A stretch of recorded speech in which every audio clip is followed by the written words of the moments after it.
जय गुरुदेव, जय माँ गायत्री। सभी को मेरा प्रणाम। एक माता जी का प्रश्न आया था कि उन्हें सूर्य षष्ठी यानी कि छठ व्रत और गायत्री मंत्र के विषय में बताऊं कि दोनों एक दूसरे से कैसे संबंधित हैं और दोनों की आराधना कैसे संबंधित है, दोनों एक दूसरे से कैसे जुड़े हुए हैं। साथ ही साथ सूर्य षष्ठी में यानी कि छठ व्रत में आपको और क्या क्या करना चाहिए। तो मैं तो कहूँगी कि सूर्य षष्ठी का जो यह वक्त होता है बहुत ही महत्वपूर्ण होता है। इन दिनों में आपको सविता देवता की आराधना अधिक करनी चाहिए। सविता देवता की आराधना के लिए गायत्री मंत्र सर्वोत्तम है। गायत्री मंत्र का जप करना ही चाहिए। साथ ही साथ आदित्य हृदय स्तोत्र का भी पाठ अवश्य करना चाहिए। तो इन सब विषय पर ही आज हम बात करेंगे और थोड़ा संक्षेप में ही जानने का प्रयास करेंगे, पर जितना हो सकता है उतना मैं आपको बताने का प्रयास करूँगी। अभी छठ में टाइम है तो छठ से जुड़े हुए और भी विषयों पर हम बातें करेंगे और भी विषयों पर आपको बताएंगे। तो आज सिर्फ इन्हीं विषय पर बात करते हैं। सूर्य षष्ठी यानी छठ और गायत्री मंत्र का क्या रिश्ता है, साथ ही साथ हम आदित्य हृदय स्तोत्र का पाठ क्यों करें, क्यों ये इतना महत्वपूर्ण है और क्यों करना चाहिए। चलिए जानते हैं इन सारी बातों को आज की इस वीडियो में और समझने का प्रयास करेंगे। और आप लोग जो भी इन्फॉर्मेटिव वीडियो लगती है उसे आगे बढ़ाइए, उसे आगे भेजिए ताकि लोगों को भी ज्ञान मिले। केवल एक दो लोगों के जानने समझने से नहीं, हमें हर किसी को इस चीज़ों के बारे में बताने, जो भी अच्छी चीज़ें लगती, इन्फॉर्मेटिव लगती हैं, जानकारी वाली लगती है, नॉलेजेबल लगती हैं, उनको औरों तक भी पहुंचाना चाहिए। तो आप ऐसा कीजिए, शेयर कीजिए और लोगों को भी समझने का मौका दीजिए। आदित्य हृदय स्तोत्र सूर्य की उपासना का बहुत अच्छा एक साधन है, जिससे हम अपने सूर्य को मजबूत करते हैं, सूर्य देवता को प्रसन्न करते हैं। और अभी छठ व्रत आ रहा है तो इन दिनों में भी सूर्य की उपासना करने के लिए गायत्री मंत्र का जप करना चाहिए, क्योंकि सूर्य देवता गायत्री के देवता हैं। गायत्री के देवता कौन है? गायत्री के देवता सविता देवता हैं। और छठ में भी हम गायत्री मंत्र का उपयोग कर सकते हैं।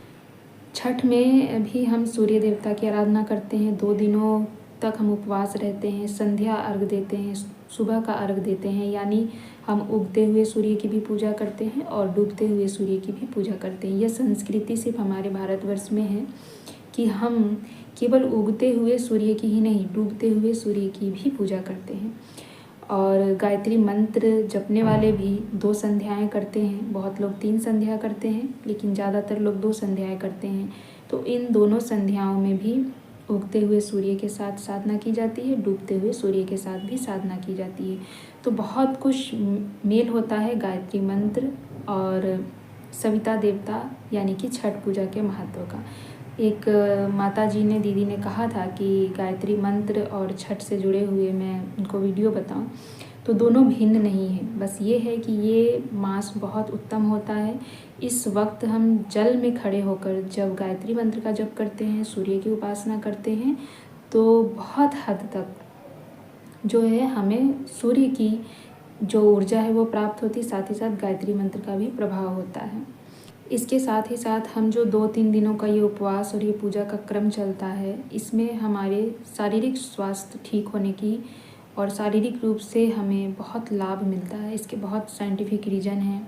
आपको मैंने बहुत सारी वीडियो में बताया है कि जल में खड़े होकर जब हम इतना गायत्री मंत्र जप करते हैं तो उसका क्या फल होता है। सूर्य के समक्ष जब हम 8000 जप करते हैं तो उसका क्या फल होता है। बहुत से ऐसे तमाम उदाहरण पड़े हुए हैं और मैंने बहुत से वीडियो बनाए हैं गायत्री के लाभ। उसमें भी आप देखिएगा कब, कहाँ, किस तरह, कैसे गायत्री मंत्र जपते हैं तो उसका क्या प्रभाव पड़ता है। ठीक इसी प्रकार से जल में भी खड़े होकर जब हम गायत्री मंत्र का जप करते हैं तो उसके अलग अलग लाभ मिलते हैं। कुछ लोग जल में घुटनों तक खड़े होकर गायत्री मंत्र का जप करते हैं, कुछ लोग कंधे तक करते हैं, कुछ लोग गले तक करते हैं। अलग अलग विधान है कि किस स्टेज में, किस प्रकार से, कैसे आप गंगा में या जल में खड़े होकर गायत्री मंत्र का जप करते हैं, सूर्य की आराधना करते हैं, तो आपको कौन कौन से लाभ मिलते हैं। ये बहुत बड़े लाभ हैं और बहुत से लोगों ने इसको आजमाया। आपने देखा होगा ज़्यादातर लोग नदियों में, गंगा जी में या किसी भी नदी के पास जाकर इस चीज़ों की उपासना करते हैं, जिनको अधिक लाभ प्राप्त करना होता है, जिनको भिन्न भिन्न प्रकार के लाभ प्राप्त करने होते हैं। तो ठीक इसी प्रकार से सूर्य षष्ठी का व्रत भी जो है, सूर्य षष्ठी का व्रत भी गायत्री मंत्र से ही जुड़ा है, क्योंकि हम इसमें भी सूर्य की आराधना करते हैं। अब सूर्य की आराधना करने के लिए आप सूर्य का कोई भी मंत्र ले लीजिए, जिसमें सूर्य का सबसे बड़ा मंत्र तो गायत्री मंत्र ही आता है। इसके साथ ही साथ सूर्य मंत्र आप कोई भी मंत्र पढ़ लीजिए, आदित्य हृदय स्तोत्र पढ़ लीजिए, ओम भास्कराय विद्महे पढ़ लीजिए, यानी कि सूर्य गायत्री मंत्र पढ़ लीजिए। तो अनेक मंत्र हैं सूर्य के जिनकी आप उपासना कर सकते हैं। केवल आपको छठ व्रत में उपवास रहकर अर्घ नहीं देना है। उन दिनों जो भी वो 3 दिन 4 दिन की पूजा होती है, उसमें आपको कोशिश करनी चाहिए कि ज़्यादा से ज़्यादा गायत्री मंत्र या किसी भी सूर्य मंत्र की आप उपासना कीजिए, सूर्य मंत्र का पाठ कीजिए, जिससे कि आपको उन दिनों का लाभ प्राप्त हो। क्योंकि हम सूर्य की आराधना करते हैं, केवल सूर्य को देखने से, सूर्य का नाम लेने से हमारी सारी मनोकामनाएं पूरी नहीं हो सकती है, सारे लाभ नहीं मिल सकते। इसी प्रकार से आपको सोचना होगा, लॉजिक से सोचना होगा कि उन दिनों हमें क्या करना चाहिए कि हमें सूर्य की दिव्यता प्राप्त हो। सूर्य की दिव्यता प्राप्त करने के लिए सबसे उत्तम आप गायत्री मंत्र का जप कीजिए और प्रतिदिन अर्घ देने से पूर्व एक बार आदित्य हृदय स्तोत्र का पाठ कर लीजिए, तो आपको बहुत लाभ मिलेगा। हृदय स्तोत्र क्या है? हृदय स्तोत्र का पाठ भगवान राम जी ने रावण के वध से पूर्व किया था, और हृदय स्तोत्र में भी आपको गायत्री मंत्र का जप करना होता है। देखिए, जब भी कुछ हम ऐसा पाठ करते हैं, किसी देवी देवता की आराधना करते हैं, तो उस आराधना से पूर्व हम विनियोग करते हैं, न्यास करते हैं, ध्यान वगैरह करते हैं, हृदय आदि न्यास करते हैं, तो उसमें किसी एक मंत्र का भी जप हम करते हैं। तो हृदय स्तोत्र में हम गायत्री मंत्र का जप करते हैं।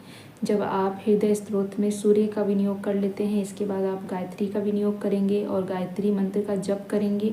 इसके बाद आप सूर्य मंत्र पढ़ेंगे, सूर्य पाठ करेंगे और फिर अंत में आपको गायत्री मंत्र का जप करना है, यानी कि एक तरह से हम उसका संपुट लगा देते हैं।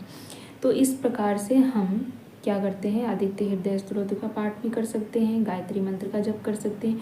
उन दिनों अधिक से अधिक जाप कर लीजिए। कोई किसी प्रकार के 3 दिनों का अनुष्ठान का विधान कर लीजिए आप कि हम इतना जप करेंगे, इन 3 दिनों में इतनी मालाएं करेंगे, तो एक संख्या निर्धारित कर लीजिए। सविता देवता की उपासना, सविता देवता की आराधना, सविता देवता की साधना ऐसी है जो आप अपने जीवन में जो भी प्राप्त करना चाहते हैं वो आप प्राप्त कर सकते हैं। क्यों?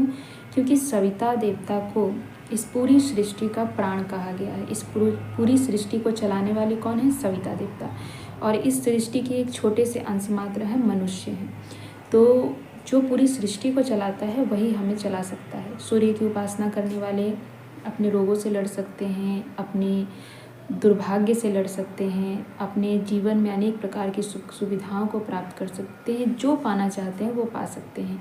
और इसी का एक संग्रह है आदित्य हृदय स्तोत्र। इसी का एक छोटा सा अनुष्ठान है सूर्य षष्ठी का व्रत।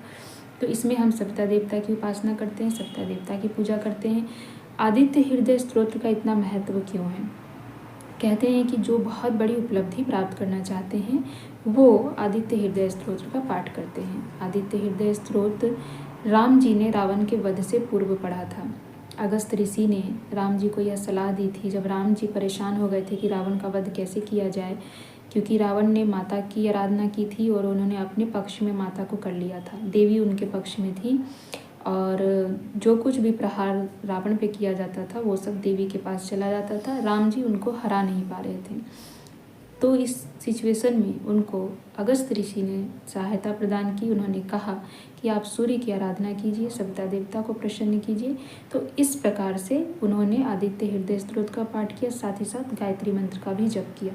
इसके बाद उन पे अनेक प्रकार की शक्तियाँ आई, बहुत सारा उनके अंदर पुरुषार्थ आया, बहुत ज़्यादा शक्तियाँ उनमें समाहित हो गई। पुरुषार्थ तो पहले से था, वह और भी बढ़ चढ़ के उभर गया और उनमें तमाम शक्तियाँ आ गई और तब जाकर रावण को हराने में राम जी सफल हुए। ठीक इसी प्रकार से हम अपने अंदर जितने भी महिषासुर हैं, रावण हैं, दुष्प्रवृत्तियाँ हैं, काम, क्रोध, लोभ, मोह, दुर्भाग्य, इन सब को हरा सकते हैं आदित्य हृदय स्तोत्र का पाठ करके, गायत्री मंत्र का जप करके इन सबको हराया जा सकता है।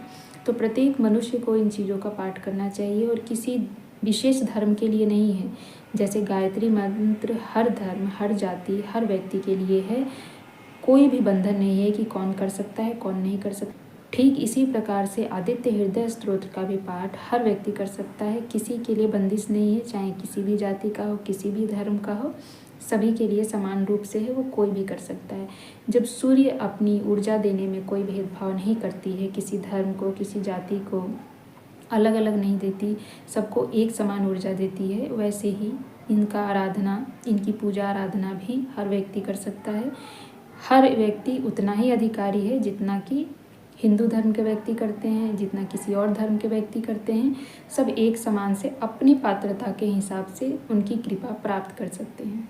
तो इस सूर्य षष्ठी आप गायत्री मंत्र का जप कीजिए, साथ ही साथ आदित्य हृदय स्तोत्र का भी पाठ कीजिए। इसकी पाठ की पूरी विधि और साथ ही साथ उस पाठ को हिंदी में मैं आप लोगों के लिए उपलब्ध करा दूंगी। यदि आप अपने आसपास जाते हैं गीता प्रेस में, तो वहाँ पर आपको हृदय स्तोत्र का ये किताब मिल जाएगा, जैसा आप देख रहे हैं। तो वहाँ से भी आप उसको खरीद के पढ़ सकते हैं। विधि में आपको बता दूंगी कि न्यास कैसे करते हैं, विनियोग कैसे करते हैं, हृदय आदि न्यास कैसे करते हैं। उन सभी को समझकर जिनको सुलभ हो हिंदी में भी पाठ कर ले, जिनको अगर संस्कृत आती है तो संस्कृत में भी पाठ कर ले, कोई दोष नहीं है। जैसे आपकी इच्छा होती है वैसे कर लीजिए। साथ ही साथ उसमें गायत्री माता का विनियोग भी है, गायत्री माता का न्यास है, गायत्री माता का हृदय आदि न्यास है और उनका जप है। इन सबको मैं बता दूंगी और कैसे कब क्या करना चाहिए ये पूरा मैं एक अलग से वीडियो आपको बना दूंगी केवल आदित्य हृदय स्तोत्र के लिए। अभी मैंने सिर्फ यहाँ पर सूर्य और छठ को कंबाइंड करके एक छोटा सा उदाहरण आपको दिया है। वैसे इसका तो प्रभाव बहुत अधिक है, इसका लॉजिक बहुत अधिक है, इतना समझाना मेरे बस का भी नहीं है कि सविता देवता की ऊर्जा क्या है, सविता देवता का प्रभाव क्या है।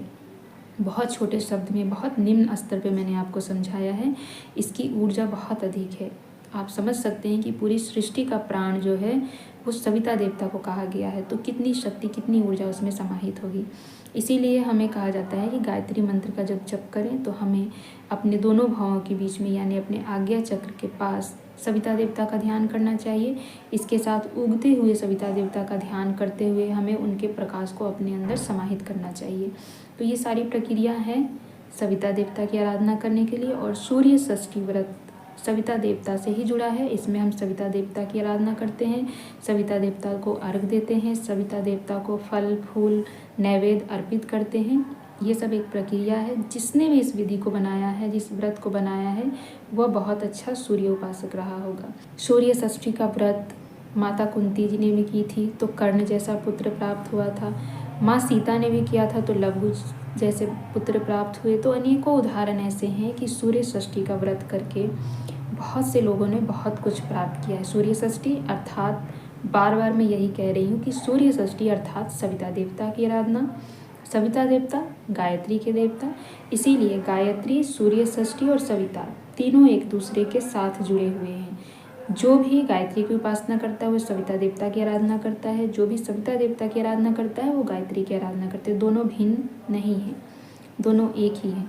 तो सूर्य षष्ठी और सविता देवता और साथ ही साथ गायत्री माता, गायत्री मंत्र, इन सब का जो आपको एक जोड़ जानना था, इन सब में क्या एक रिश्ता है, इनमें क्या घनिष्ठता है, क्या इसमें अलगाव है, इन सब को मैंने आपको बताने का प्रयास किया। जैसे जो माता जी ने प्रश्न किया था कि सूर्य षष्ठी यानी कि छठ व्रत और गायत्री मंत्र जप के विषय में मैं उनको समझाऊं, तो एक छोटी सी मेरी कोशिश थी कि मैं उन्हें समझा पाऊँ। मेरे पास इस वक्त समय का बहुत अभाव है, तो बहुत ज़्यादा मैं सभी प्रश्नों का उत्तर नहीं दे पा रही हूँ, लेकिन हाँ सूक्ष्म रूप में जितना हो सक रहा है मैं आपको बताने का प्रयास कर रही हूँ।